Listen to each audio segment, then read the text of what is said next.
വളരെ എളുപ്പത്തിൽ ഉണ്ടാക്കാൻ പറ്റുന്നതും എന്നാൽ നല്ല ടേസ്റ്റ് ഉള്ളതുമായ ഒരു എഗ് റോസ്റ്റ് എങ്ങനെ ഉണ്ടാക്കാൻ നോക്കാം.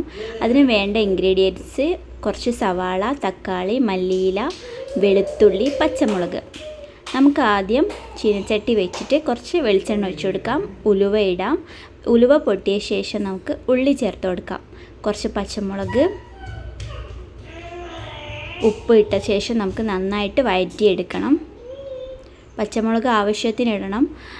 എരിവ് വേണ്ടവർക്ക് കൂടുതലിടാം. പിന്നെ നമുക്ക് വേണ്ട വെളുത്തുള്ളിയും തക്കാളിയും ചേർത്ത് അടച്ച് വെച്ചിട്ട് കുറച്ച് സമയം വേവിക്കണം. ആവശ്യത്തിനുള്ള മുട്ട നമുക്ക് പുഴുങ്ങി വരഞ്ഞു വെക്കണം. പിന്നെ നമുക്ക് വയന്ന് വന്ന ഇതിലേക്ക് നമുക്ക് മുളക് പൊടി, മഞ്ഞൾപ്പൊടി, കുറച്ച് കുരുമുളക് പൊടി, വേണമെങ്കിൽ കുറച്ചു ഗരം മസാല കൂടെ ചേർക്കാവുന്നതാണ്. നന്നായിട്ട് വഴറ്റിയെടുക്കണം. ആവശ്യത്തിന് കുറച്ച് ചൂടുവെള്ളം ഒഴിച്ചു കൊടുക്കാം. നന്നായി തിളച്ച് വരുമ്പോൾ മുട്ട ചേർക്കാം. ഉപ്പ് നോക്കിയിട്ട് ആവശ്യമെങ്കിൽ വീണ്ടും ചേർക്കണം. എഗ് റോസ്റ്റ് ഇവിടെ റെഡി ആയിരിക്കുകയാണ്. കുറച്ച് മല്ലിയില കൂടെ ഇട്ട് കൊടുക്കാം. അപ്പോൾ ചാനൽ ഇഷ്ടപ്പെട്ടാൽ നിങ്ങൾ സബ്സ്ക്രൈബ് ചെയ്യാൻ മറക്കല്ലേ.